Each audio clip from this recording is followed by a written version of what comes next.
በፌደራል መንግስቱና በቲፒኤልኤፍ ወይም ደግሞ በፌደራል መንግስቱና አላንስ በፈጠሩ ኃይሎች መካከል ጦርነት መነሳቱ ማይቀር ነው።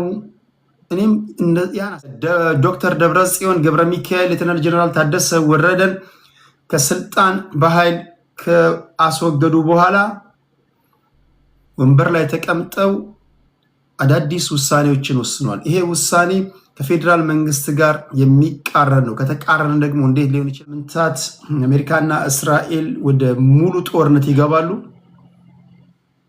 ይሄ የሚቋጭ ጦርነት አይደለም። እንደነገርኳችሁ የመካከለኛ ምስራቅ ጦርነት ቤንጃሚን ኔታንያሁ ካልፈቀደ በስተቀር የሚቆም አይደለም። ተውት፣ አሜሪካን ተዋት። ይሄ ጦርነት የእስራኤል እና የኢራን ነው። አሜሪካ ያው ተጎትታ የገባችበት ነው። ስለዚህ ጥንቃቄ አድርጉም። በተለይ ሞል አካባቢ ምናምን አትገኙ። ሞል አካባቢ ላይ እንዳትገኙ ፕሊስ። እሺ ወንድሜ አንዬ በጌታ ፍቅር እናሰናብትሻለን። እኛ ውድ ጊዜያችንን ሰውተን የምንመጣው ወገኖቻችንን የግንዛቤ ማስጨበጫ ብንሰጥ፣ እውቀት ያላቸውን ሰዎች ጋብዘን እውቀታቸውን እንዲያካፍሉ ትንሽ አእምሯቸው ትንሽ ዜጎቻችን መረጃ እንዲያገኝ ንቃተ ህሊናችን እንዲዳብር በሚል ነው እንጂ ምንም ያልተነካ የትም ያልተነዳ ጥሬ አእምሮ ምንም ማን ማድረግ አንችልም። ሰው ሌሎቻችሁ ገብታችሁ ሌሎች እንዳይሰሙ ከማድረግ እንድትታቀቡ፣ ካልሆነ አፋጣኝ እርምጃ ይወሰድባችኋል ለማለት ያህል ነው። እሺ በተረፈ በተደጋጋሚ አዲስ አሰራር ጀምረናል። ኮመንት ላይ ራሱ ሰዎች አጸያፊ ነገሮች ሲያደርጉ ካያችሁ፣ ስድቦች ምናምን ከተረበሻችሁ፣ ይሄ ሰላማዊ ኢንቫይሮንመንት እንዲሆን እንፈልጋለን። ሁሉም ሰው መጥቶ ሀሳብ አስተያየቱን የሚሰጥበት ቦታ እንዲሆን እንፈልጋለን። በተደጋጋሚ እንደምናገረው ዋና ዓላማዬ ለጋጠወጦች ለባለጌዎች እዚህ ሶሻል ሚዲያ ላይ በቃ በጋጠወጥነታቸው ደረታቸውን ለሚነፉ ሰዎች ሰው እየተሳደቡ እያሸማቀቁ ሶሻል ሚዲያ ላይ በቃ እንደዛ የሚረገረጉ ሰዎች እንዳይኖሩ ነው። እንዳይኖሩ ስላችሁ ቢያንስ እዚህ ላይ በተረፈ ጨዋ ሰዎች ያደምጣሉ፣ ያሉ መጽሐፍ ይፈልጋሉ፣ መሳተፍ ይፈልጋሉ። አትረብሿቸው ለማለት ያለው ሰላምታ ይድረሳችሁ። ክብራትና ክብራን እንዴት ናችሁ? ሁሉ ሰላም ነው ወይ? ከማህበራዊ ጉዳይ እስከ ፖለቲካዊ ነክ ጉዳዮች ወደ እናንተ ይዤ መጥቻለሁ። በመድረክ ስሜ ቴዲ ሐዋሳ እባላለሁ። በመታወቂያ ስሜ ማርቆስ እባላለሁ። እንደምታውቁት ከሰኞ እስከ ሰኞ የመታወቂያ ስሜ ይቀያየራል ለዘላቂ ሰላም ሲባል፣ እንዲሁም ለሲስተም ጀላቱኑ በፍየል ዘመን በጋቱኑ የመታወቂያ ስማችሁን በየጊዜው መቀየርን ከኔ ተማሩ ለማለት ያለው ጀስት ኢን ኬዝ የሚፈጠሩ አይታወቅም። እሺ ይሄን ካልኩኝ በኋላ ሁላችሁም ሰላም ናችሁ ወይ? ሄሎ ማርክ እያሉ ጌም ቲክቶክ ላይ ነበርኩኝ ቆይቼ ነበረ። አንዳንዶቻችሁ ኮሜንታችሁ ቆይቷል። እዚህ ጋር ከተገባ ያሬድ ሰላም ብያለሁ፣ ገነነ ሰላም ብያለሁ፣ ሁላችሁንም ሰላም ብያለሁ። ዘግይቼ የገባሁት ቲክቶክ ላይ ጌም የተጫወትኩኝ ታፕታፕ እያስደረግኩኝ ስለነበር ነው። እንደተለመደው ዛሬ እንዳሸንፍ ያደረጉኝን ሁሉንም አመሰግናለሁ። ብሬንደን የሰው ዘር ቴንኪው ብሬንደናችን፣ ግጋራችን፣ ተሬሳ ፌላ 44 ሚፍታ ሬሪዬ ሌዲ በርድዬ ሬሪ እና ሌዲ በርድ ያው የሌዲ በርድ ያጎቴ ልጅ ናት። ሬሪ ደግሞ ያክስቴ ልጅ ናት። እሺ ሰላምታ ይድረሳችሁ። ከጽንፍ የነጻ ሰላም ላንተ ይሁን። ከቆላ ደጋ ዳሞት እኔ ብዙ ከእናንተ ጋር ከመቆየት የተነሳ አሁን እውነቴን ነው የምላችሁ፣ አሁን እየተላመድን ስንመጣ እኔ እንደ ቤተሰቦቼ እንደ አንድ አካል ነው ማያችሁ። ለዛ ነው ድንገት ዞር ስል ባለጌዎችን ሳይ በቃ ብሎክ ማድረጋቸው ማለት ነው። ምክንያቱም ብዙ ዓመት አብረን ቆይተናል። ቢያንስ እኔን እንኳን ስታቁኝ 6-7 ዓመት አብረን ቆይተናል። ይኸው ባህሪ ሳይለወጥ እንዲሁ እንዳለውኝ እና ለዛ አንዳንድ እንግዳዎች ምናምን መጥተው ሲበጠብጡን ሳይ በጣም ሲሪየስ የሆነ እርምጃ የምንወስድባቸው። በተረፈ ሁላችሁንም ሳያችሁ እዚህ ጋር በቃ የቤተሰቦች አካል እንደሆናችሁ ነው የሚሰማኝ። አንዳንዴ እንደውም ከመቀራረባችን የተነሳ እንደው በጣም የቤተሰብነት ስሜት የተሰማኝ ከመላመድ የተነሳ ለምን እቁብ አንጀምርም ብዬ ሁሉ አስባለሁ። እቁብ ለምን አንጀምርም እስከ ማለት ደርሳለሁ። ማህበር ነገር ምናምን እዚህ ጋር ለአማራ ያለህ ጥላቻ ይደብረኛል ይላል። እኔ አማራን አይደለም የምጠላው ሸማረግ፣ አንተን ነው የምጠላው። አሁን አንተ ታስጠላኛለህ። ንገሩት፣ ቴዲ አማራን ሳይሆን የሚጠላው አንተን ነው በሉት። እንዲህ ስላልከኝ የአማራ ብሔርተኛ የምትሆን መስሎ ነው። አንዳንዱ አልቀረብህም። አሁን እንዲህ ስላልከኝ በቃ ጎበዝ ብሔርተኛ ምን የምትባል መስሎ ነው።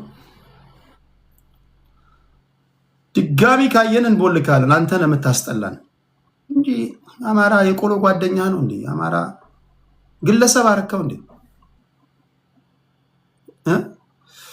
ዝም ብዬ ስጠረጥር ይሄ ኢዮዳብ ነው። ኢዮዳብ ነው። እሺ ሰላምታ ይድረሳችሁ። ሁላችሁንም ሰላም ብያለሁ። መሀል ላይ በተወሰነ መንገድ ላላስጨንቃችሁ ሙከራ አድርጋለሁ። ቀለል እያረኩኝ እያዝናናዋችሁ ለመናገር ሙከራ አደርጋለሁ።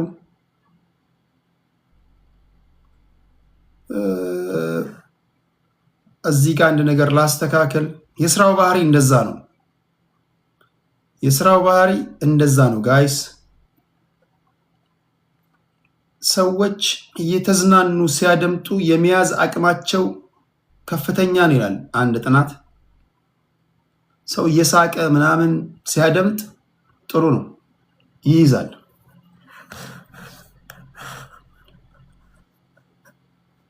ለዛ ነው ከመዝናኛ እስከ ማህበራዊ ነገር ፖለቲካዊ ነክ ጉዳዮች ወደ እናንተ የምናመጣው። እሺ እዚህ ጋር ተስተካክሏል። የስ እሺ ኬት ነው የምታደምጡኝ? ታይገር ሰላም ብያለው። ከጽንፍ የነጻ ሰላም ብያለው። ሰሎሞን ድጋሚ እመለሳለሁ። ዋና ነገሮችን ልንገራችሁና ወደ እናንተ ሰላምታዬን አቅርቤ ከዛ ወደ ትንታኔው ሄዳለሁ። ከዛ 4 ፖለቲከኞች ብቻ አስገባለሁ። 4 ፖለቲከኞች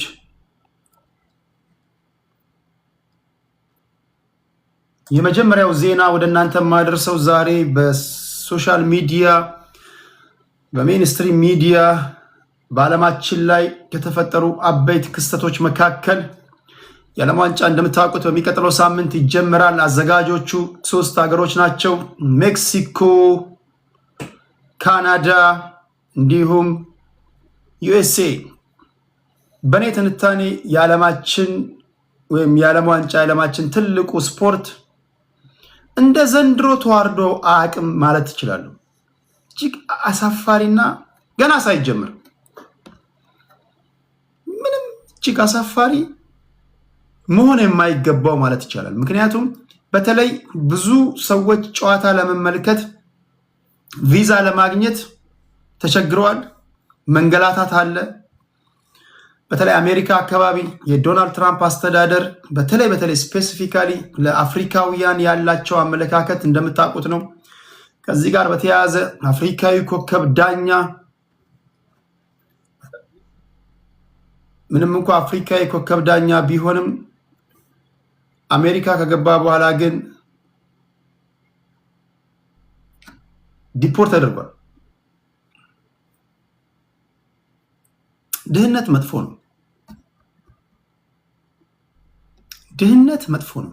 እኔ አሁን አንዳንዴ ሳወያያችሁ ከአንዳንዳችሁ አንደበት የሚወጣውን ንግግር አደምጥና 2 ነገር ቶሎ በማይንድ ይመጣል። ትክክል ልሆን ይችላል፣ ላልሆን ይችላል። ብዙ ጊዜ ግን ትክክል ነኝ።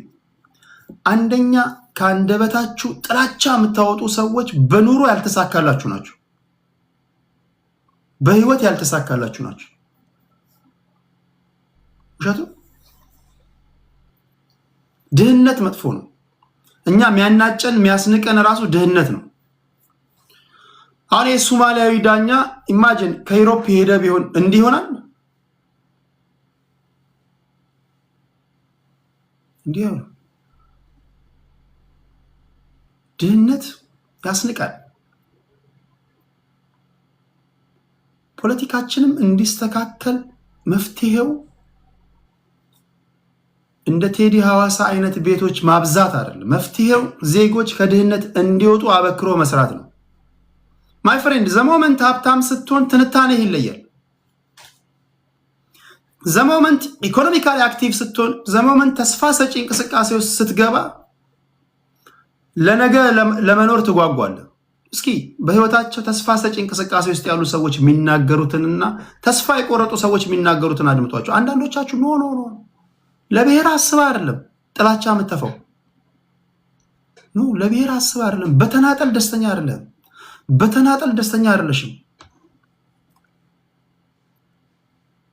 ተስፋ ያለው ሰው እንዲሆን ሰው ይሄ የፈጠረው ነገር እንግዲህ ወደ መከፋፈል ከቶናል፣ ድህነት ውስጥ ከቶናል። ድህነታችን በዓለም አደባባይ ታይቷል። ይኸው አንድ አፍሪካዊ ዳኛ አህጉረ አፍሪካ እጅግ አሳፋሪ በሆነ ሁኔታ ዲፖርት ስለተደረገ ዳኛ ነግራችኋለሁ። ድህነት ክፉ ነው ያልኳችሁ ለዛ ነው። ጀግና ዳኛ ነው፣ የሚገርም ዳኛ ነው። ከሞላ ጎደል ኤክሰለንት የሚባል ብቃት ያለው ዳኛ ቢሆንም ድህነት ግን የአሜሪካን ቪዛ ሊያሰጠው አልቻለም። ስለዚህ ነግራችኋለሁ። ሌላው ከዚህ ጋር በተያያዘ ክብራትና ክብራን መንፈሳዊ ሰዎች መልካም ነገርም ይሰራሉ፣ መጥፎ ነገርም በዛ መጠን ይሰራሉ። ምዕመኖቻቸውም መጥፎ ነገርም ወይም ደግሞ እጅግ አሳፋሪ ነገር ያደርጋሉ፣ መልካም ነገርም የሚሰሩ ምዕመኖች አሉ። ዛሬ ደግሞ ከወደ ኢትዮጵያ የሰማነው ከአሜሪካ ለትዳር ከአሜሪካ ወደ ኢትዮጵያ ለማግባት ሚስቱ ጋር የሄደ አንድ ወጣት ሰባኪው የነገረውን ተግባራዊ ለማድረግ ሞከረ፣ ህይወቱ አለፈ።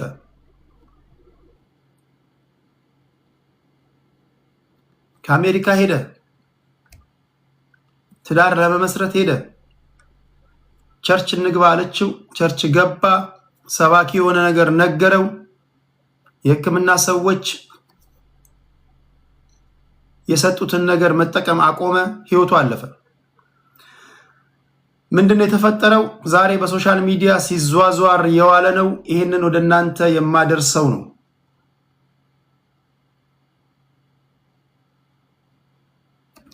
ሌላ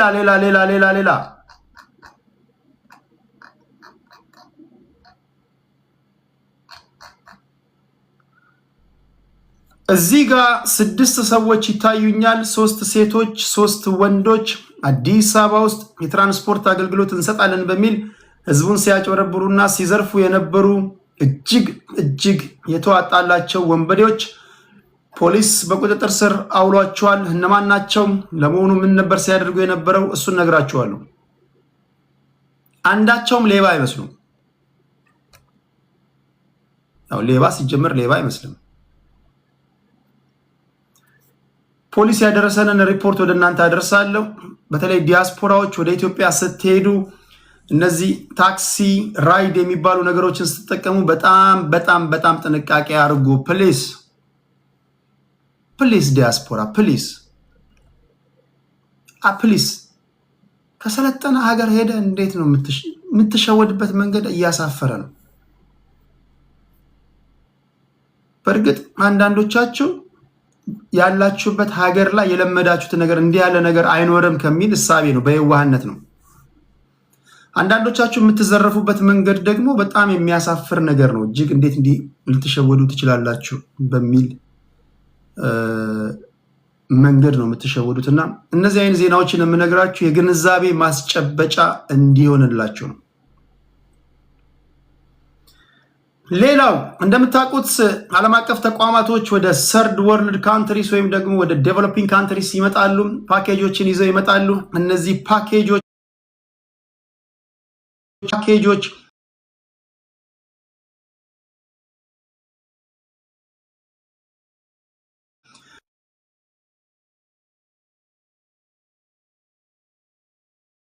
ቦኑ ናቸው። ውስጣቸው ግን ብዙ ነው። አሁን የሰማሁት ነገር ምንድን ነው? የሰብአዊ መብት ወይም ደግሞ የሂውማን ራይትሶች አሜሪካ መንግስት ከአፍሪካዊ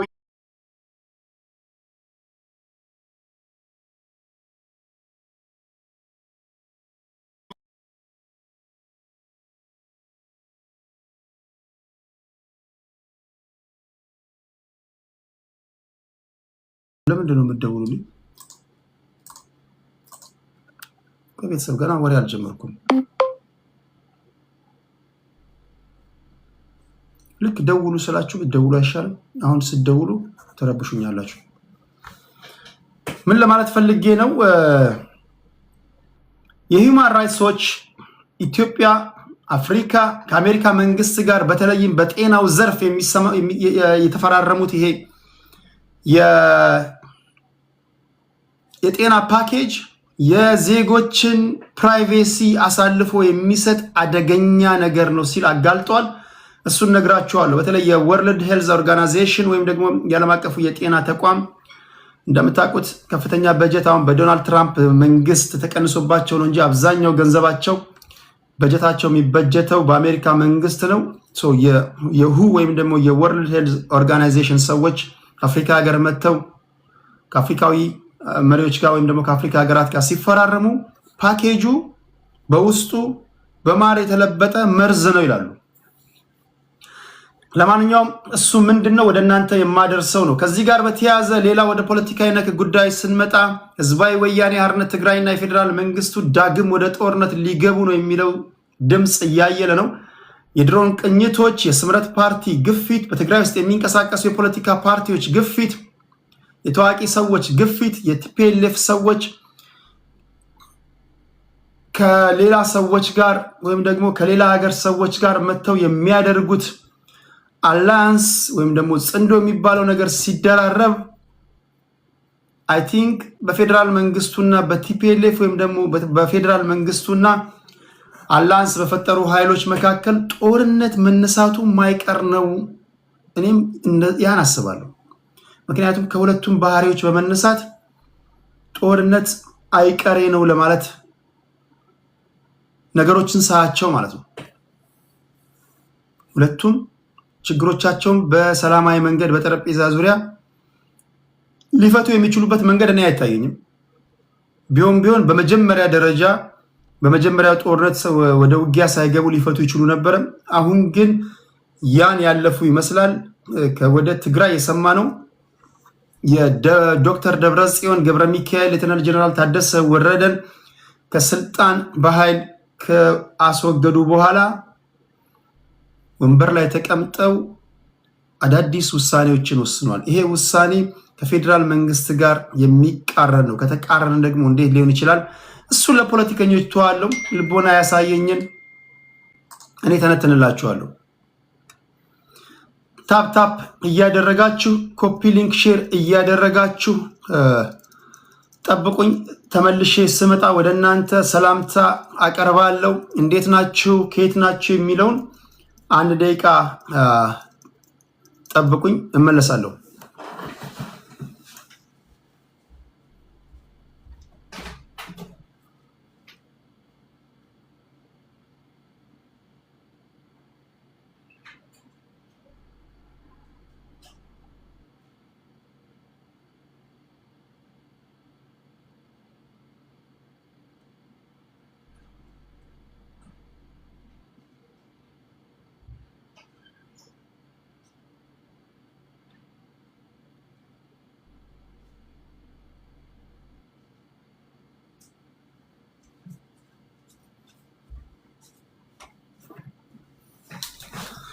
ኦኬ ተመልሻለሁ። ክብራትና ክብራን ለመሆኑ ከየት ነው የምታደምጡኝ?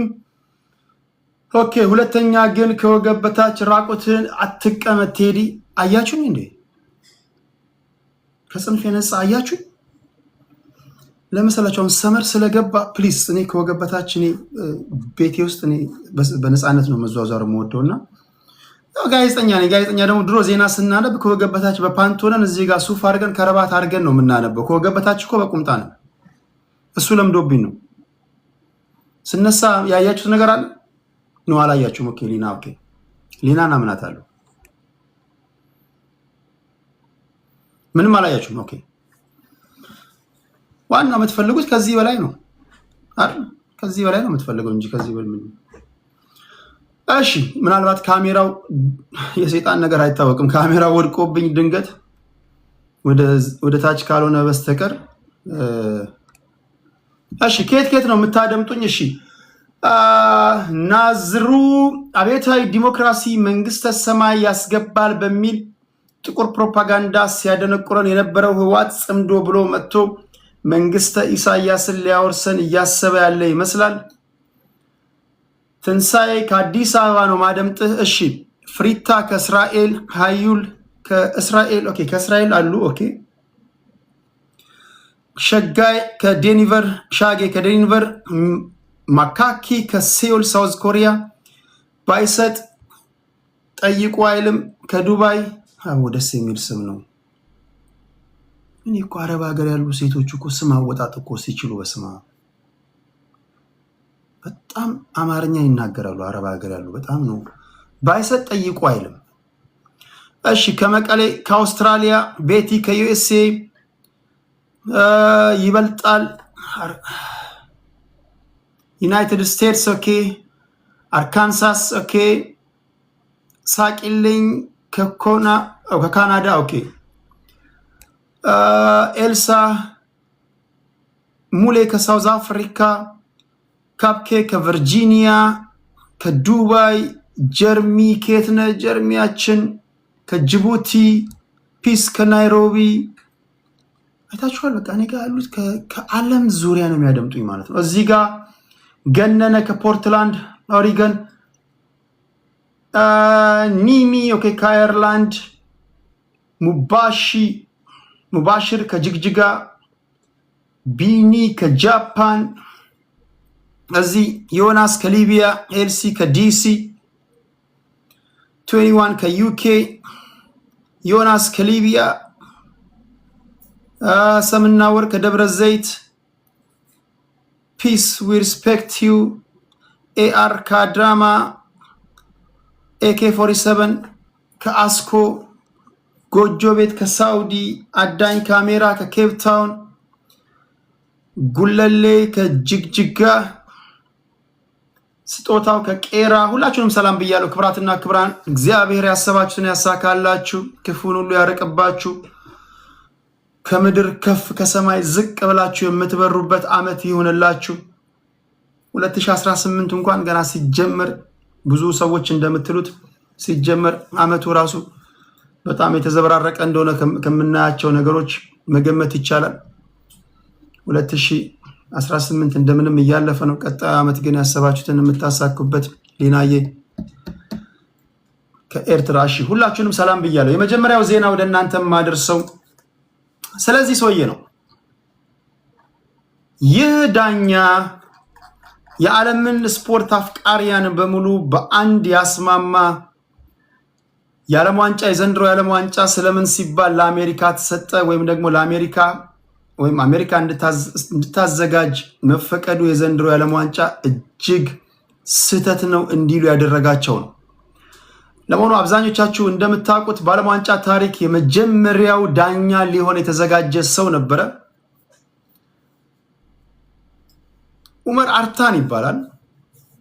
ወደ አሜሪካ እንዳይገባ ተከለከለ። እግዚአብሔር ያሳያችሁ። እያንዳንዱ አፍሪካ ውስጥ የተደረጉ የአፍሪካ ዋንጫዎችና የክለብ ቻምፒዮናዎችን በሙሉ በብቃት የመራ ምርጥ ብቃቱን ያስመሰከረ ወጣት ዳኛ ነበረ። በፊፋ የዓለም ዋንጫ ላይ እንዲሁ አፍሪካን አህጉር አፍሪካን ወክሎ ወደ አሜሪካ ቢሄድም ከኤርፖርት ዲፖርት አድርገውታል። ድህነት መጥፎ ነው። በ2026 የዓለም ዋንጫ ላይ እንዲዳኝ ነበር የተመረጠው። ይህ ውሳኔ በሶማሊያውያን ብቻ ሳይሆን ቅድም እንኳን ወደዚህ ከመግባቴ በፊት ኢያን ራይት ያልተናገረ ስፖርት እነ ቢቢሲ ስፖርት እዚህ ጋር እንደምታዩት ቢቢሲ ስፖርት አፍሪካ goal.com ይህንን ያልዘገበ የለም። ታዋቂ ስፖርተኞች ይህን ያልዘገበ የለም።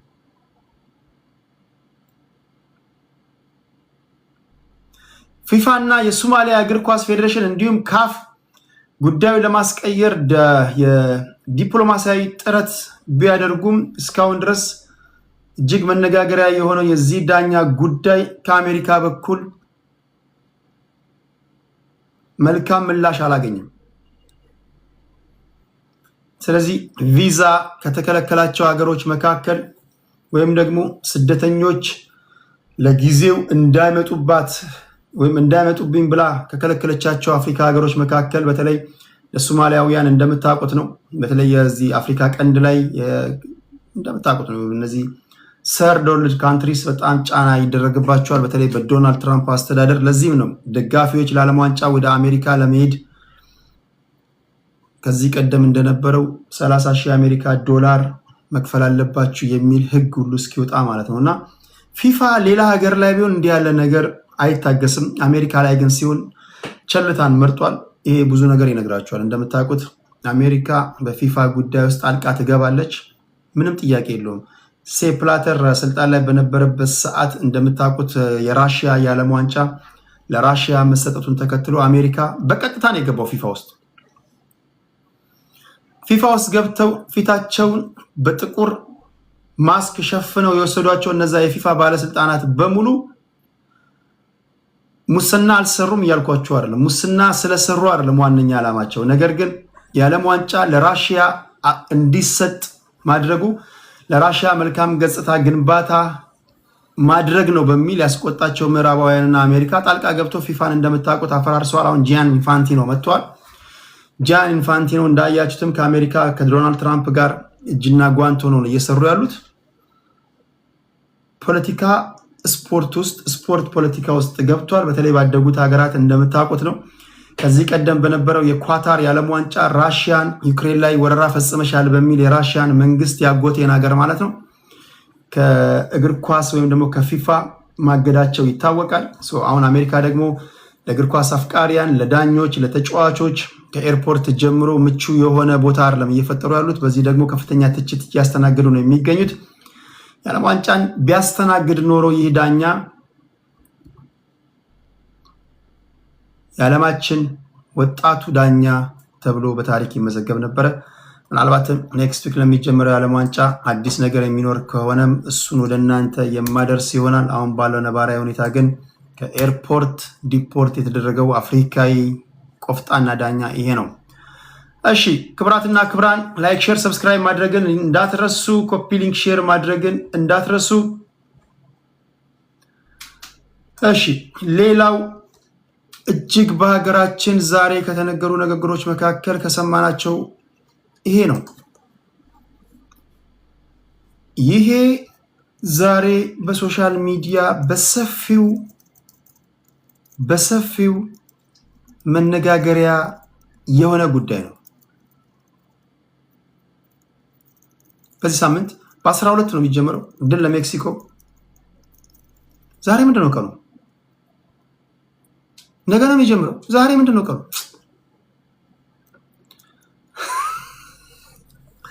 በሜክሲኮ በካናዳ እና በአሜሪካ አስተናጋጅነት እኔ እኮ ዛሬ እኮ ያለሁት እኮ አረብ ላይ ያለው ነው የመሰለኝ። ወይኔ ወይ ነዱ አለ፣ ወይ ነዱ አለ። ነገ ነው የዓለም ዋንጫ የሚጀምረው። ሮብ ነገ ነው የሚጀምረው። ይኸውላችሁ እዚህ ሀገር ስደት ላይ ስትሆኑ ሰኞ ብላችሁ ሰኞ ነው የምትሉት። ሰኞ ብላችሁ አሁን እኔ ጊዜዎች እንዴት እንደሚሮጡ አላውቅም። ዲያስፖራዎች አሁን ሰኞ ብላችሁ ሰኞ ነው ምንለው። ጊዜው በጣም ጊዜው አይደለም አመቱ ራሱ እንዴት እንደሚሄድ አናውቅም። ለምንድነው ስደት ላይ ግን አመቱ የሚፈጥነው ሳናውቅ? ቀን ምናምን እሱን ማተውት፣ ሳምንቱ ምናምን ተውት።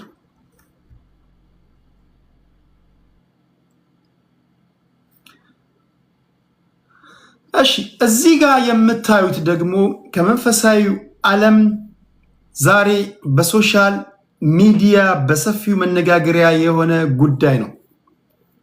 አሳዛኝ ታሪክ ነው። አስገራሚም ታሪክ ነው። ይሄ በቪዲዮ ላይ የምትመለከቱት ሰባኪ ነው። ይሄ ከአሜሪካ ሚስቱን ለማግባት ለሰርግ የሄደ ወጣት ነው። ይሄ ማለት ነው። አፍንጫው ላይ የምትመለከቱት ኦክስጅን ነው። የሕክምና ሰዎች እንዲያደርገው ያዘዙለት። ሚስቱን ለማግባት ከአሜሪካ ሄደ። ዘን ቸርች ለመሄድ ወሰነና ይሄ ፓስተር የሚያገለግልበት ቸርች ሄደ። ፓስተሩ የሚከተለውን አለ። ይሄ የምታዩት ሰው ህይወቱ አለፈ። ታሪኩ እንዲህ ነው። በፓስተሩ ያልተገባ ድርጊት ህይወቱ ያለፈ ወጣት በሰፊው መነጋገሪያ ሆኗል ይላል። ዋቅጅራ ገነት ይባላል። በምዕራብ ወለጋ የቂልሹ ካራ ተወላጅ ነው። በዩናይትድ ስቴትስ ሲኖር የነበረ ለሰርግ ወደ ኢትዮጵያ በመጣበት ሰዓት በሕክምና የልብ ድካም እንዳለበትና ቀዶ ጥገና ማድረግ እንዳለበት ተወሰነ።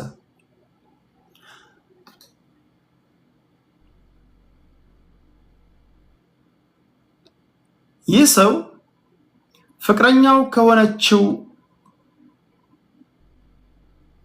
ከትዳር አጋሩ ጋር በመሆን ሕክምናውን ትቶ ፓስተር መሰረት ታዬ የሚባል የዚህ ጥቁር ሱፍ የለበሰው ሰውዬ ጋር እንዲሄድ ምክር ሐሳቡን ያመጣችለት ፍቅረኛው ናት። አንዳንድ ሴቶች ጥሩ ነገር ይመክሯል፣ እሷን ለክፋት ብላ አይደለም። በተለይ መንፈሳዊ ሰዎች ወደ እግዚአብሔር ቤት እንሂድ ይላሉ። እኔ ክፋት ነው ብዬ አላስብም። ከክፋት አይደለም፣ ከክፋት ሊሆን አይችልም። የሰው ልጅ ከክፋት ቢሆን ወደ እግዚአብሔር ቤት እንሂድ አይልም። ወደ መጠጥ ቤት እንሂድ፣ ወደ ሌላ ቦታ እንሂድ፣ ተንኮል እናርግ ምናምን ነው የሚለው። እቺ ፍቅረኛው ግን ከአሜሪካ የመጣ ፍቅረኛዋን ወደ ቸርች እንሂድ አለችው። ችግሩ የሚጀምረው ወደ ቸርች ከመሄዳቸው ሳይሆን ቸርች ውስጥ ከሚሰብከው ሰውዬ ነው።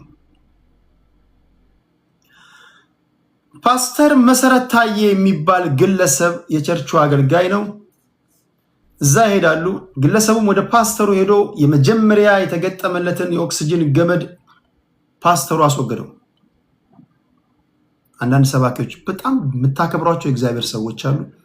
አንዳንዶች ደግሞ ስብከት የሚለማመዱባቸው አሉ።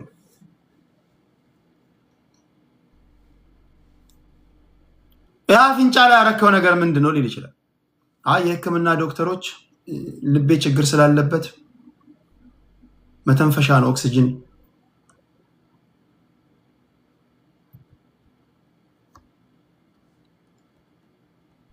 የሰራዊት አምላክ እግዚአብሔር ኦክስጅኑን አውጣና በጣት ሰጣለው ይለኛል ሊለው ይችላል። እንደዛ ነው ያለው።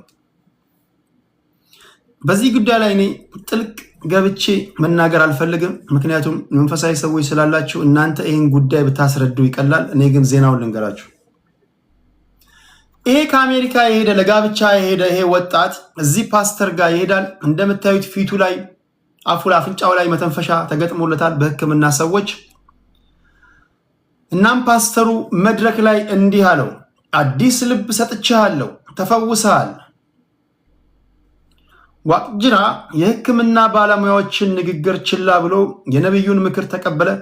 በሚያሳዝን ሁኔታም ከአሜሪካ ወደ ኢትዮጵያ የመጣው ተስፈኛ ወጣት ወደ ቤቱ ለማረፍ እንደገባ እስከ ወዲያኛው አሸለበ ይላል።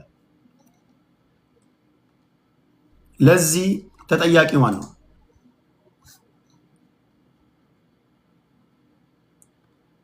እኔ መንፈሳዊ ሰዎች እናንተ የምትሉትን ትላላችሁ።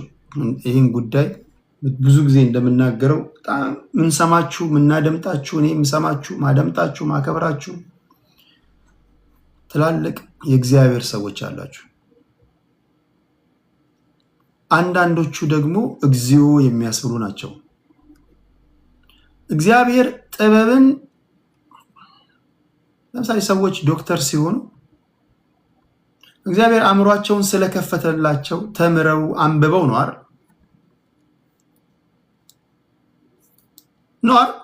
መሐንዲስ ሲሆኑ ልዩ ልዩ ሙያዎች ሲገቡ እኮ እግዚአብሔር እኮ አእምሯቸውን ከፍቶላቸው ነው። ለምሳሌ የሕክምና ሰዎች የምርመራ ውጤቶቻቸውን ካዩ በኋላ ይሄን መድኃኒት ተጠቀም ምናምን ይሄን መድኃኒት ተጠቀሚ ካሉሽ ያ መድኃኒት ስለሚያስፈልግሽ ነው። መድረክ ላይ የምትቆሙ ደግሞ ነቢያቶች፣ አንዳንድ ነቢያቶች ደግሞ የሕክምና ሰዎች ያዘዙትን መድኃኒት አሁን መከራከር ማልችለው አንዳንድ ጊዜ ያላትሟቸዋል። የምትላተሙበት ነገር ምንድን ነው? በእግዚአብሔር ላይ ጥርጣሬ አለ እንዴ ሊል ይችላል። እኔ በእግዚአብሔር ላይ ጥርጣሬ የለኝም። እግዚአብሔር አምላክን ደግሞ አትፈታተኑት ይላል አይደል እግዚአብሔር ቃል። ስለዚህ ይሄ ነገር እንዴት ነው ሊታረቅ የሚችለው?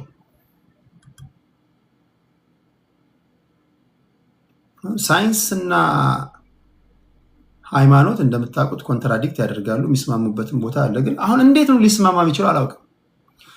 አሁን ይሄን ንግግር ብናገር አንድ መንፈሳዊ ሰው መጥቶ ሲጀመር ለእግዚአብሔር የሚሳነው ነገር አለ እንዴ ሊል ይችላል።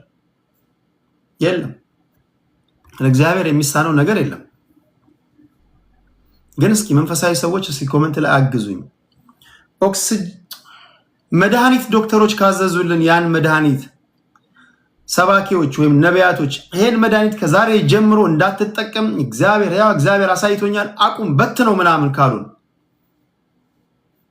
መበተን ነው ያለብን? መዋጥ ነው ያለብን?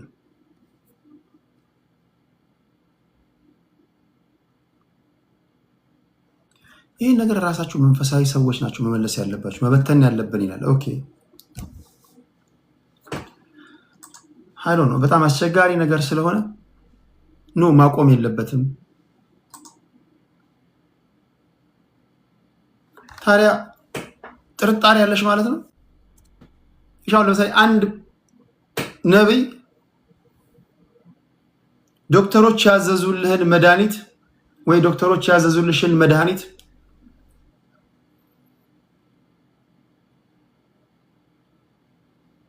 እግዚአብሔር አሳይቶኛል፣ ከዚህ በኋላ ተፈውሰሻል፣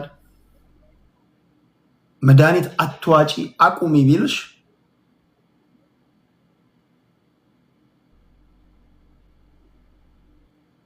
አይ ቲንክ አጣብቂኝ ውስጥ የሚከት ነገር ይመስለኛል። አሁን ማጣብቂኝ ውስጥ የሚከተው ለምን መሰላችሁ?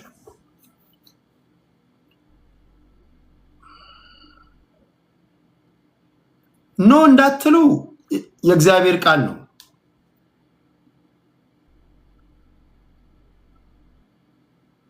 ተፈውሳችኋል፣ ተፈውሰሻል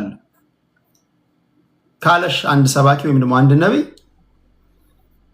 በፍጹም ልብሽ እመኚ ከተጠራጠርሽ አይሆንልሽም ይሏቸዋል። የሕክምና ሰዎች ደግሞ ኖ መድኃኒት ማቆም የለባችሁም ይሄ ኮምፕሊትሊ ሮንግ ነው ይሏቸዋል።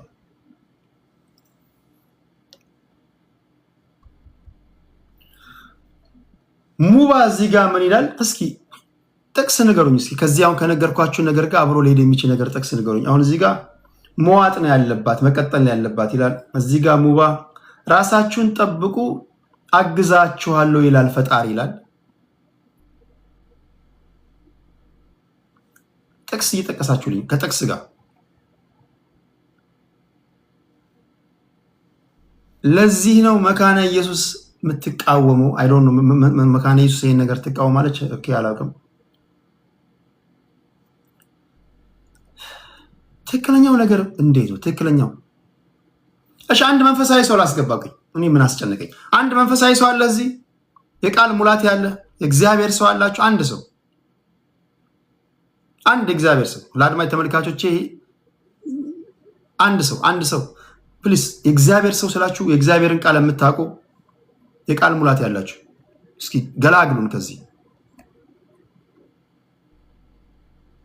ለ10 ደቂቃ።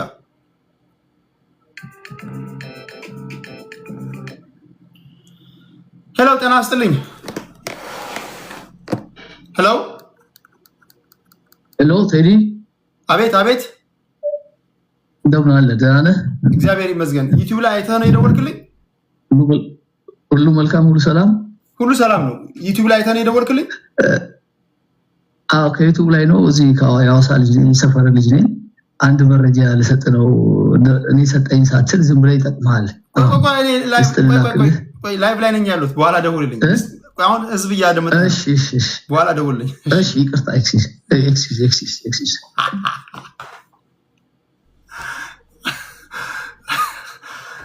ወይ እኔ ሰጠህ ሳትል ወሬ ልሰሙ እንዲህ ጆሮአችን አቁማችሁ ነው።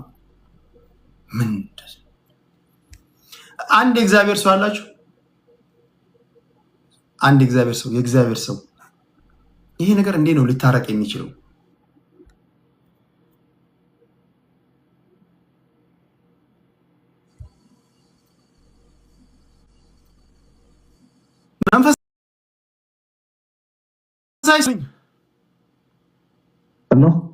ሄሎ ቴዲ እንዴት ነህ? ባነሳሁት ጉዳይ ሀሳብ ለመስጠት ነው። እግዚአብሔር ይመስገን። አዎ በሱ ጉዳይ ሀሳብ ለመስጠት ነው። እሺ ቴንክ ዩ። እንደ እግዚአብሔር ቃል ነው የምትነግረን። ማንም የሚናገር ቢኖር እንደ እግዚአብሔር ቃል ይናገር ይላል አይደል? ኦኬ። አይን በዛ አውድ መታጠር አልፈልግም ቴዲ። አስቸጋሪ ይሆናል። አሁን በዓለም እውቀት ከሆነ ደግሞ መንፈሳዊ ሰዎች ይቃወማሉ። እሺ አንድ ዶክተር ሰዎች ቆይ አንተ ከሳይንሱ ዓለም ነው የምትናገረው ወይስ ከሃይማኖት ፖይንት ኦፍ ቪው ነው? እኔ ከሃይማኖት ፖይንት ኦፍ ቪው ከሳይንስ ፖይንት ኦፍ ቪው ነው መናገር። እሺ አንድ ከሃይማኖት ሰው የሚናገራል እዚህ? አንድ ከሃይማኖት ከሱ ጋር የሚከራከር? እሺ አንተ እያወራህ ይገባሉ፣ ችግር የለውም። እሺ በዚህ ጉዳይ ላይ ምንድን ነው ማድረግ ያለብን? መንፈሳዊ ሰዎች ዶክተሮች ያዘዙልንን መድኃኒት አትጠቀሙ፣ የሕክምና ሰዎች ደግሞ መጠቀም አለባችሁ ካሉን የቱን ነው መከተል ያለብን?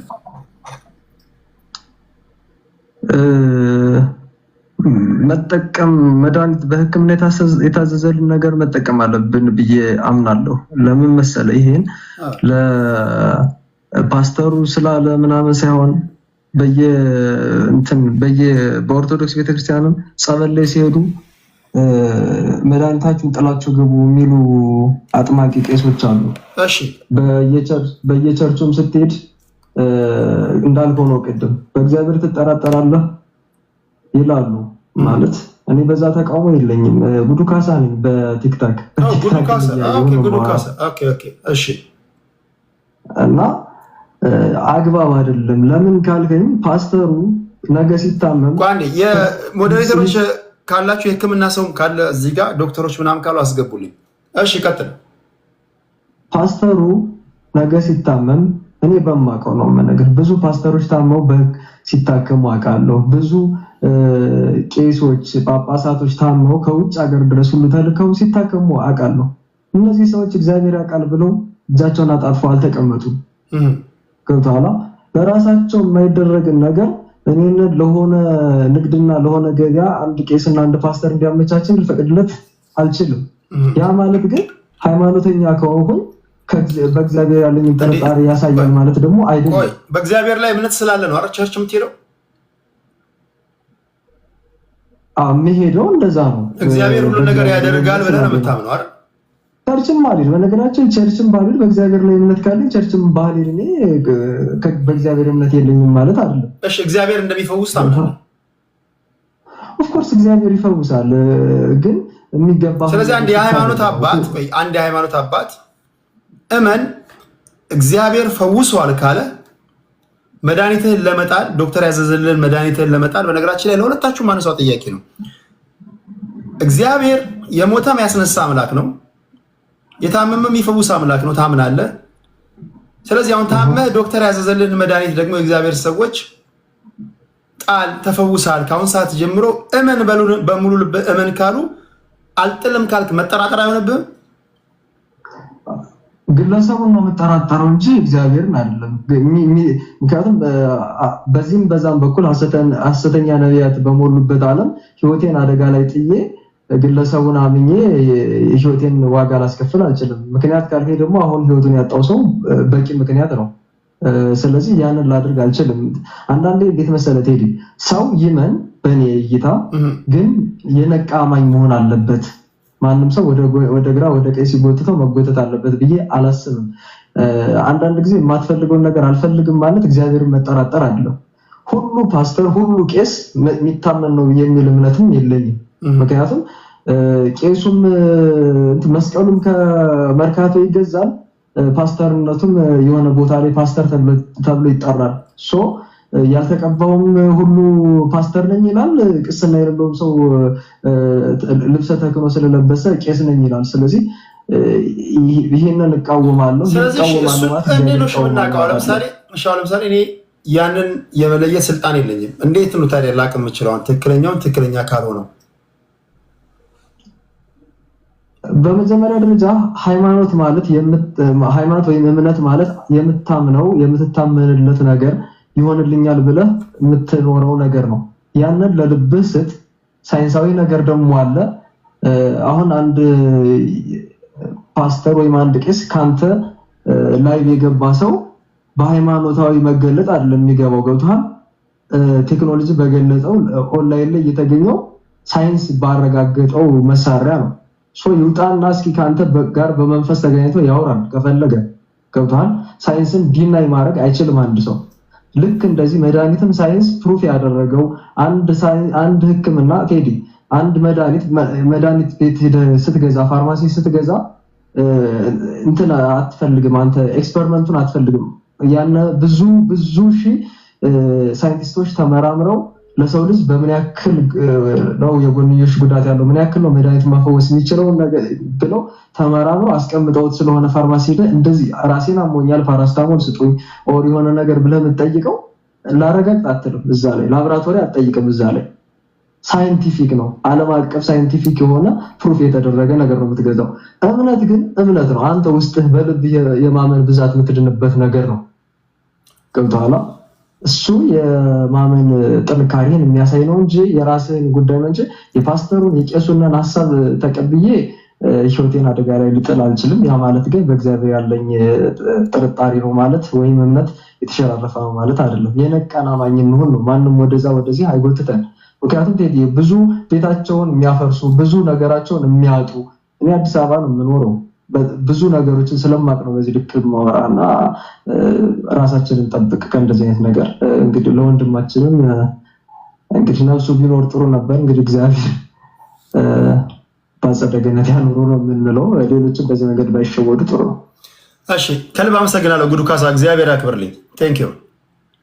እሺ ወንድሜ፣ ጋይስ ሲሪየስ የሆነ ነገር ነው ማድረግ የምፈልገው። ውይይቱ እንደምታውቁት እኔ ሲሪየስ የሆነ ነገር ነው የማደርገው። ስትልኩልኝ የህክምና ዶክተሮች ካላችሁ የህክምና ሰዎች እና መንፈሳዊ ሰዎች ፕሊዝ በደንብ እኔ በቃ አድማጭ ተመልካቾች ማወቅ አለባቸው። ቴንክ ዩ ጉዱ ካሳ። እሺ ጤና ይስጥልኝ። ቲክቶክ ላይ ያለ ሊዲያ እንዴት ነሽ? እመጣለሁ ወንድሜ ወደ አንተ። እሺ አንተ ሳይንሱ ጋር ነህ ሃይማኖቱ ጋር ነው ያለው?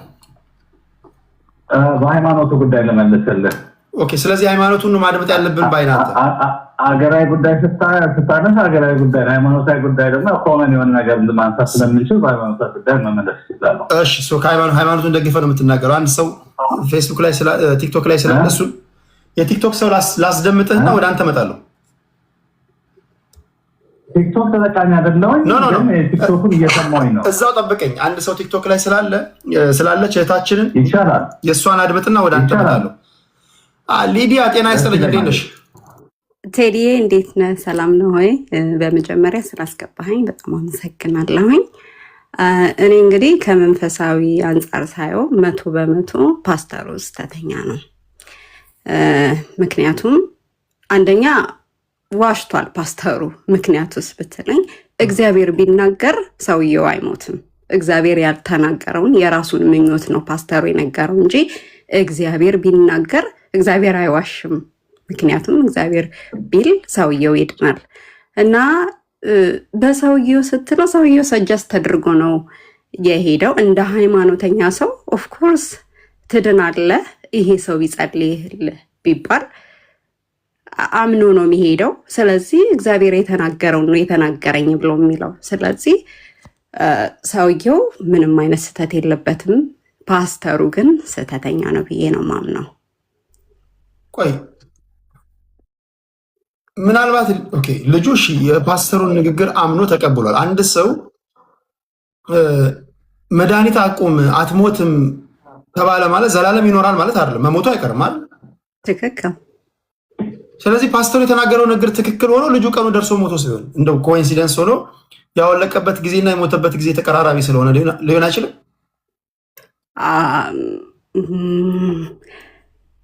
እንደዛ ብለን ማየት እንችላለን። ምክንያቱም ሰውየው ለመዳን ሄዶ የሞቱ ቀን ደርሶ ሞተ ብለን እንደዛ አይነት ስናሪዮ እንሰራለን ነው። እንጃ በዚህ እንኳን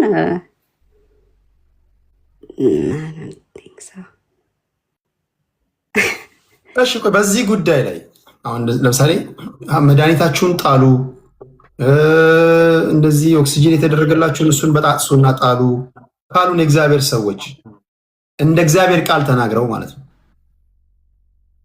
መቀበል ያለብን ወይስ ኖ ኖ ኖ ኖ ብለን ሳይንሱን ወይም ደግሞ የሕክምና ሰዎች የነገሩን ነው መተግበር ያለብን?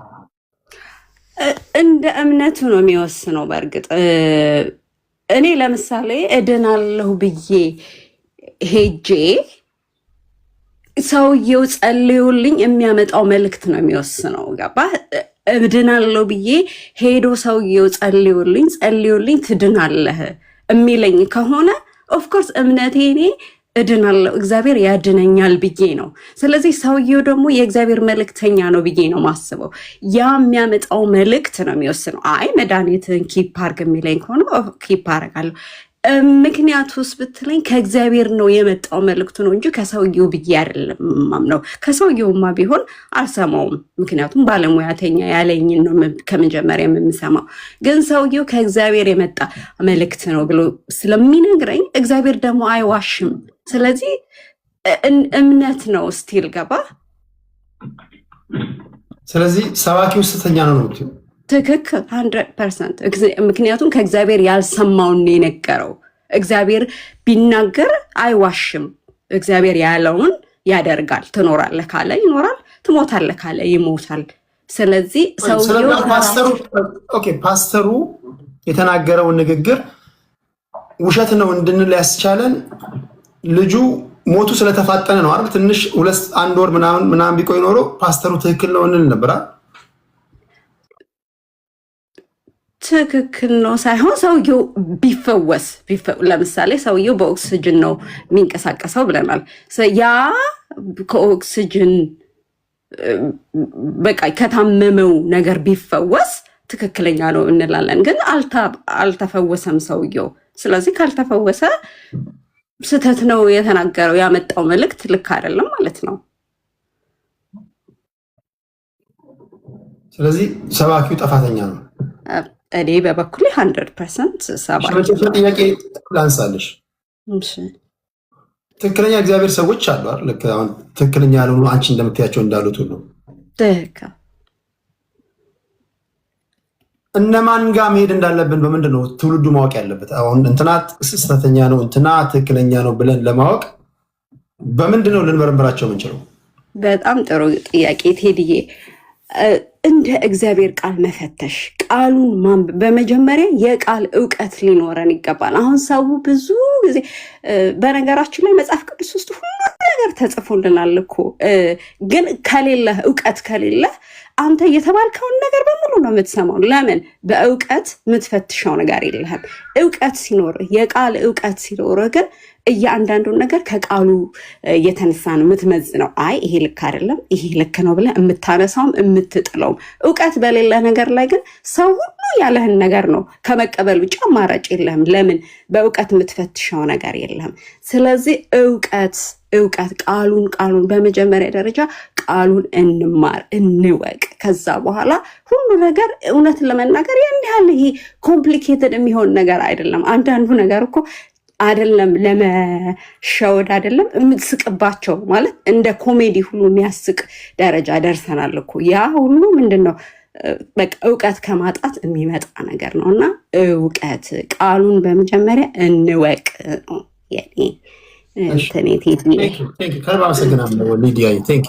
እኔም አመሰግናለሁ በጣም ቴንኪው። እግዚአብሔር ዘመንሽን ይባርክ። አሜን። እሺ ወንድሜ ስልክ ላይ አለ። ጤና ይስጥልኝ። ጤና ይስጥልኝ ቴዶ፣ እንዴት ነህ? አለሁ እግዚአብሔር ይመስገን። ይሄ ልጅ ከአሜሪካ ሄደ ነው ለጋብቻ ሄደ ነው እንደሰማው ስናገር። ቸርች እንሂድ አለ። ቸርች ሄደ። አፍንጫው ላይ ኦክሲጅን ተገጥሞለታል። ዶክተሮች የገጠሙለት ነው። ከዚህ ውጭ መተንፈስ አትችልም ብሎታል። ሰባኪው ይሄን ማውለቅ አለበት፣ የሰራዊት አምላክ እግዚአብሔር ፈውሰዋል አለው። እንዳለው አደረገ፣ ሞተ። ለዚህ ተጠያቂ ማን ነው?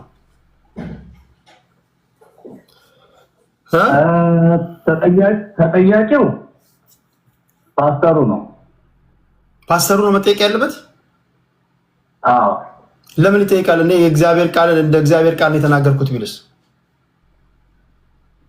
አሁን ምንድነው መሰለህ ቴዶ፣ እኔ ኮመን የሆነ ነገር ነው መሰለህ። አም ኦርቶዶክስ አም ቴዎሎጂያን። ፓስተርንም ቄስንም መጠቀም ትችላለህ። አሁን ያመጣው ታሪክ በነገራችን ላይ የመንፈሳዊ ሰዎች ስላችሁ መንፈሳዊ ሰዎች ስላችሁ በመንፈሳዊ ዓለም ውስጥ ያሉትን በሙሉ ያካተለ። እሺ ቀጥል።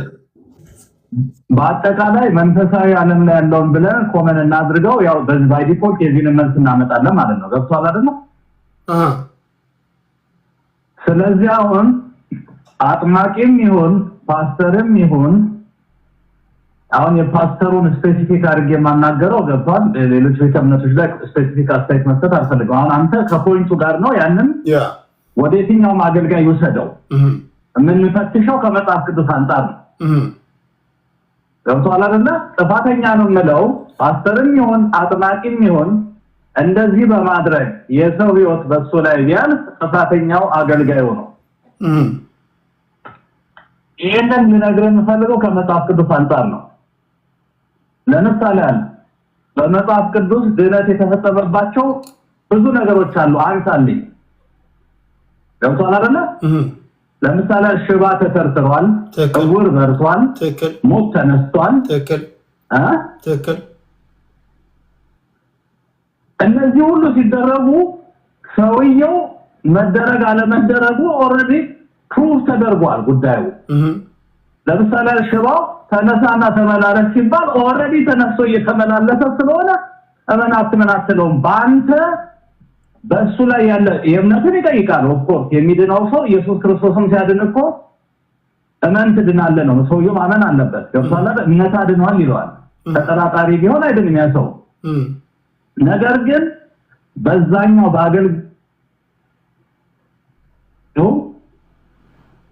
የሰውየውን እምነት ከጠየቀው በኋላ ፕሩፉ ምንድነው?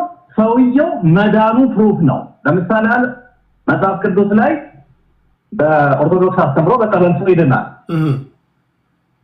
በብሉይ ኪዳን ላይ ስትሄድ አሁን የንዕማንን ታሪክ ከለምጽ የዳነውን ንዕማን ታየዋለህ። ተጠራጥሯል። መጀመሪያ ሄደ በዮርዳኖስ ታጠብ ሲለው እንደ ሀገሬ አባናና ፋርፋ የሚባሉ ስንት ወንዞች እያሉ ይሄ መድኃኒት አለው የምትሉት ነብይ ውሃ ውስጥ ግባ ይለኛል እንደ ሀገሬ ስንት ወንዝ እያለ ኧረ ግድ የለም ይልህን ስማ አሉት። በቃ እየተደረደረ ምናልና እሺ በቃ ካላችሁ ብሎ አመነና ተቀበለ። ሄደ። ሲገባ ለምጾ ረገፈለት። ፕሩፉ ምንድነው? ያ የዮርዳኖስ መጽሐፍ ቅዱስ ላይ የተጻፈ ታሪክ ስለሆነ ነው ማነሳለን። ለምጹ ሲረግፍ አሁን ምን ነው ፕሩፉ? ለምጹ ኦልሬዲ ረግፏል። ገብቷል አይደለ? አሁን ኢየሱስ ክርስቶስን በምድር በነበረ ሰዓት ያደረጋቸው ነገሮች ሁሉ ተመልከታቸው። ብዙ ማን ተፈውሷል፣ ሞት ተነስቷል፣ አይኑ ይበራል፣ ሽባውን ይቆማል። እያንዳንዳቸው በሽተኞች በቀብዲ አሁን ቅድም እንደተናገረችው ማለት ነው በአገልጋዩ ውሸትና ማታለል ላይ ገብቷል አይደለ? ይሄ በየቤተ እምነቱ አለ። መድኃኒት የሚያስጥሉ ወደ መድኃኒቱ እመጣልሃለሁ። አንተ የምትፈልገውን ጥያቄ ማንሳት ትችላለህ። ከመንፈሳዊ ነገር አንፃር፣ ከመጽሐፍ ቅዱስ አንፃር ገብቷል አይደለ? አሁን ምንድነው ማረጋገጫው ሲባል በሽተኛው ይድናል። ይሄ ሰው ምን ማድረግ ነበረበት መሰለህ? ልጁም ይሄንን ነገር አልመጣለትም። በጣም በሚያሳዝን ሁኔታ ህይወቱ አለፈ እንጂ ማድረግ የነበረበት ዳንክ ብሎታል አይደለ? ድኛል ብሏል አይደለ? ሄዶ ሆስፒታል ቼክአፕ ያደርጋል። ሆስፒታል አሁን ችግር የሚሆንብን ምን መሰለህ? ይኸውልህ አሁን ችግር የሚሆንብን ምን መሰለህ? ለምሳሌ ሳይንስን በሃይማኖት ፕሩፍ አታረግም አይደል? ሃይማኖትን በሳይንስ ፕሩፍ አታረግም። ለምሳሌ የአንድ እግዚአብሔር ሰው እንደ እግዚአብሔር ቃል ተነሳና ተመላለስ ካለ ሳትጠራጠር ታምናለህ፣ ትድናለህ ይላል መጽሐፍ ቅዱስ። ሄደ ዶክተር ጋር ቼክ ካደረግ ተጠራጥራል ማለት ነው። አይደለም። በዛ ፖይንት ኦፍ አይታየም ቴዶ። ያ 38 ዓመት ሙሉ ሽባ የነበረው ሰውዬ ኢየሱስ ክርስቶስ ተነሳና ተመላለስ ሄዶ ዶክተሮች ጋር ታይቷል። ሄሎ አይሰማም? ይሰማል። ደገመልኝ ጥያቄው። ያ አሁን ለምሳሌ ኢየሱስ ክርስቶስ የፈወሳቸው ሰዎች ስለ እምነታችሁ ነው ሲላርስ ሲፈውሳቸው የነበረው። እነዛ የተፈወሱ ሰዎች ኢየሱስ ክርስቶስ ከፈወሳቸው በኋላ ተጠራጥረው ሄደው የሕክምና ሰዎች ጋር ቼክ የተደረጉበት ቦታ አለ? አረጋግጠዋል። አሁን እኮ ዶክተር አረጋግጠዋል። ተነሳ ተመላለስ አለ። ተነሳ፣ አልጋውን ተሸከመ። ጭቃውን ተቀባ አይኑ ይበራል አለ። ጭቃውን ተቀባ አይኑ በራ። እዛው እኮ አልቋል። ገብቷል አይደለ? ይሄኛው ግን ለምሳሌ ያህል ሽባ ቢሆን ገብቷል አይደለ? እውር ቢሆን የሚታይ በሽታ ቢሆን ይሄኛውም እኮ ቤት ሄዶ ነው የሞተው። አመነ በደንብ ይታያል። አሁን ምንድነው መሰለህ ይሄም ቤት ሄዶ እኮ ነው የሞተው።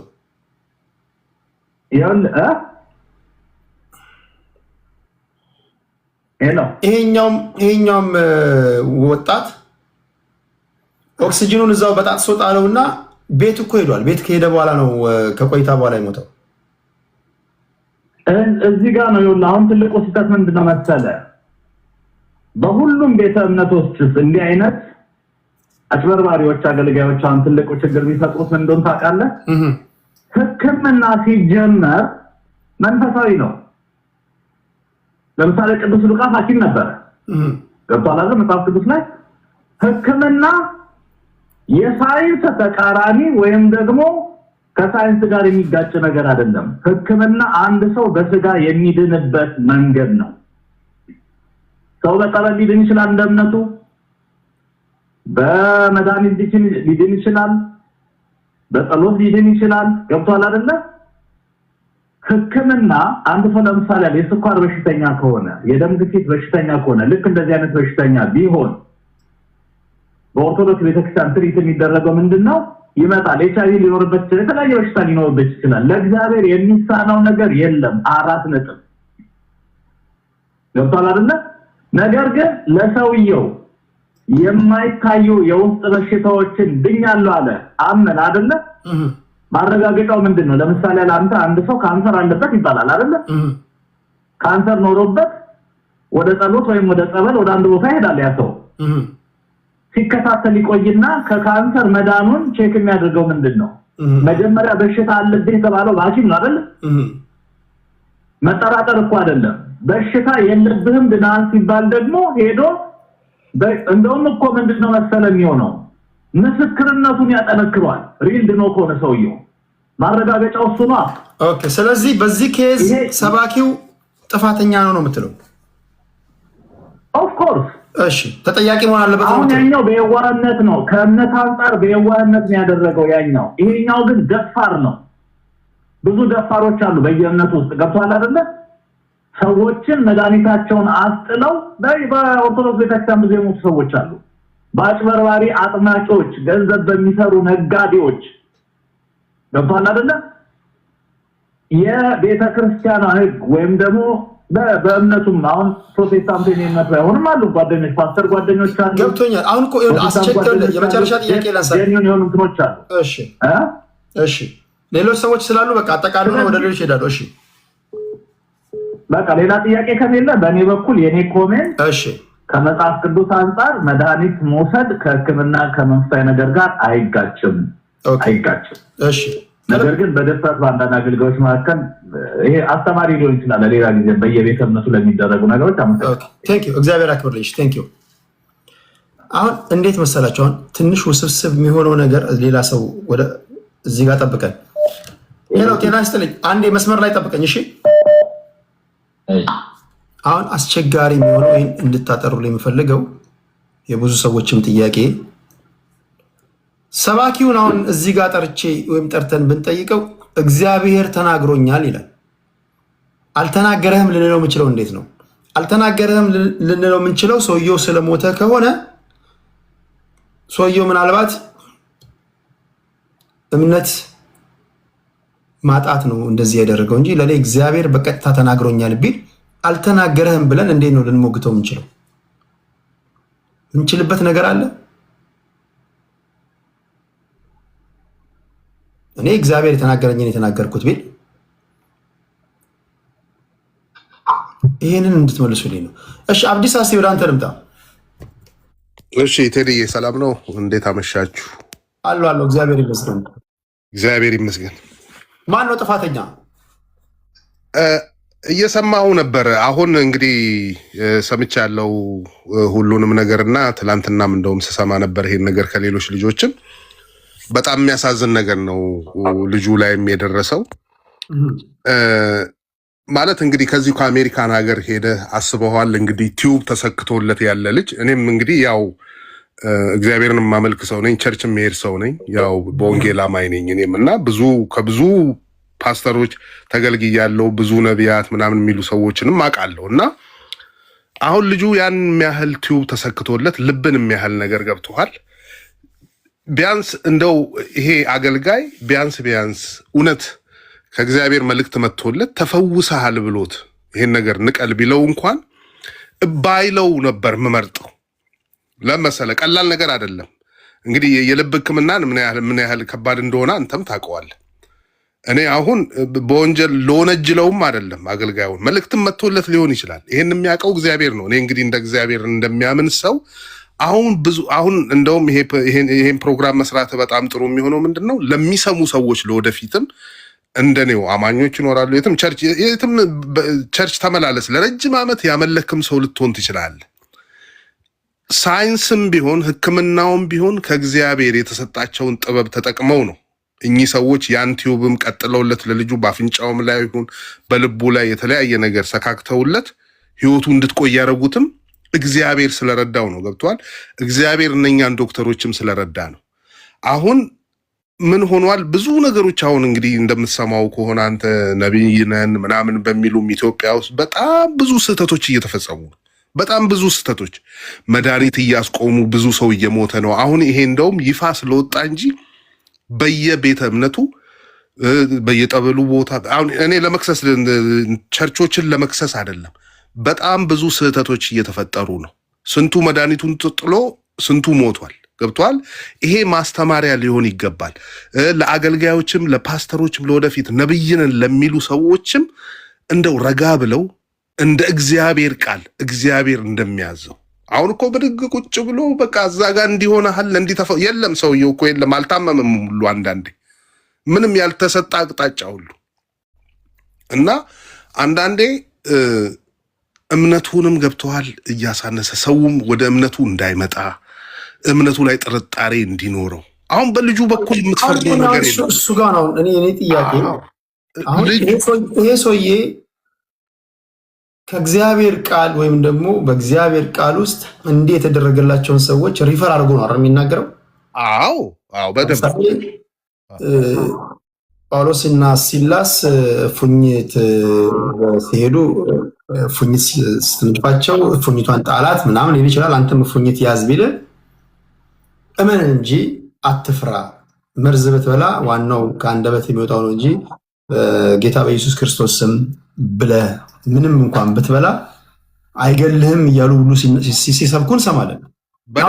እንዲህ ያሉ ነገሮችን ከመጽሐፍ ቅዱስ ወይም ደግሞ የክርስትና እምነት ተከታዮች መተዳደሪያ ደንባችን ከሆነው ጠቅሰው ከተናገሩ ይህን ሰውዬ ፍርድ ቤት ብታቀርበው እኔ ይሄው ከመጽሐፍ ቅዱሳችን የወጣውን ቃል እንደ እግዚአብሔር ቃል ነው የተናገርኩት፣ ለእግዚአብሔር የሚሳነው ነገር አለ እያላችሁ ነው እንዴ ምናምን ብሎ መልሶ ቢጠይቅ ምን ብለህ ነው የምትመልሰው?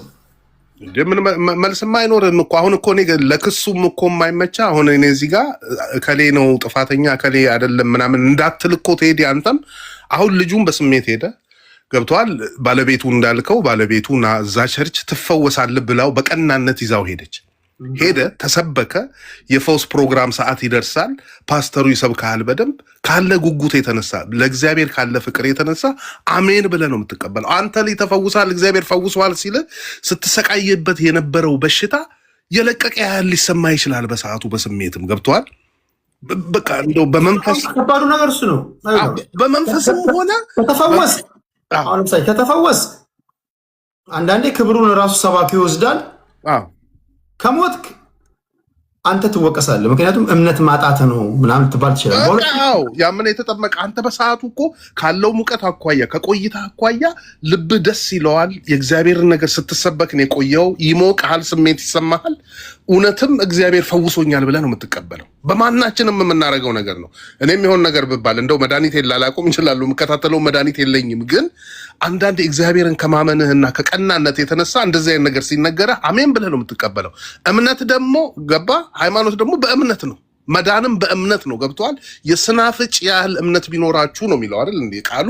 ይህን ተራራ ተነቅለህ ሂድ ብትለው ማድረግ ትችላለህ፣ ውሃ ላይ እስከመሄድ ድረስ አይደል እንዴ ክርስቶስ ሲያስተምር የነበረው እምነት ቢኖራችሁ ብሎ እዛ ጋር የተናገረው። እምነቱ ካለ ትድናለህ። እውነት ነው።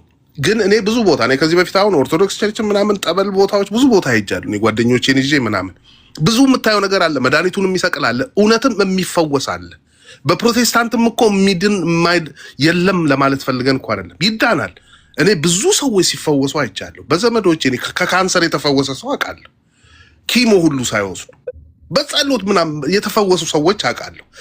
ኦርቶዶክስ ቸርችን በጠበል አይድንም ማለት አልችልም። ብዙ የዳኑ ሰዎችንም እናውቃለን። ግን እንደዚህ አይነት ከባድ ኢሹ ሲኖርብህ አሁን ይሄ የቱቦ ነገር ይሄ ከበድበድ ያለ ነገር ያለህበት የሕክምና ሁኔታ ከበድበድ ሲል የእግዚአብሔርንም እያዳመጥ እግዚአብሔር አባት ሆይ በዚህ መድኃኒት ውስጥ አንተ ስራ ማለት ትችላለህ። አሁን እያልከኝ ያለው ከባባድ የሆኑ ነገሮችን ብዙ መዳፈር የለብንም። ለቀላል ህመሞች ነው ሰባኪዎችንም ጸበልንም መሞከር ያለብን ነው እያልክ ያለው አይደለም ቴዲ፣ አይደለም እንደዛ ማለት ሳይሆን ሁሉንም ትቀበላለህ። ግን እንደዚህ አስበዋል። የልብ ጉዳይ ሆኖ ቲዩብ ተቀጥሎልህ ያለው ሰውዬ በአንዴ መንጭቀህ ይሄን ነገር ነቅለህ ሌላ አደጋ ውስጥ ከመግባት በፊት ይሁን በዚሁ መሃል እዛው ቲዩቡ እንዳለ እግዚአብሔር አባቴ ወይ ብለህ መጸለዩ ለኔ እሱ ነው የሚሻል።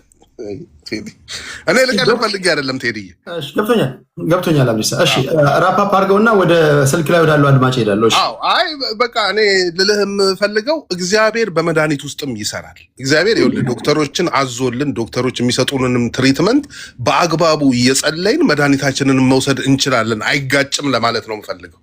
ገብተዋል። እግዚአብሔርም ይሰራል፣ እግዚአብሔርም ያድናል። ግን በመድኃኒቱም ላይ ደግሞ እነኚህ ለዶክተሮቹ ጥበብ ሰጥቶ የታዘዘልህ መድኃኒትም በአግባቡ ከወሰድክ ትፈወሳለህ ብዬ ነው የማስበው። እግዚአብሔር የማዳኑን ጉዳይ እኔም ለሰከንድ አልጠራጠርም። ቲዩብ ግን ዶክተር ሰክቶልኝ እኔ ነብይ ነኝ ብሎ ንቀል ቢለኝ እኔ እንጃ። አሁን በተለይ ይህን ከሰማን በኋላ ከባድ ነው። ቴንኪው ቴዲ። ቴንኪው አብዲሳ፣ ከልብ አመሰግናለሁ።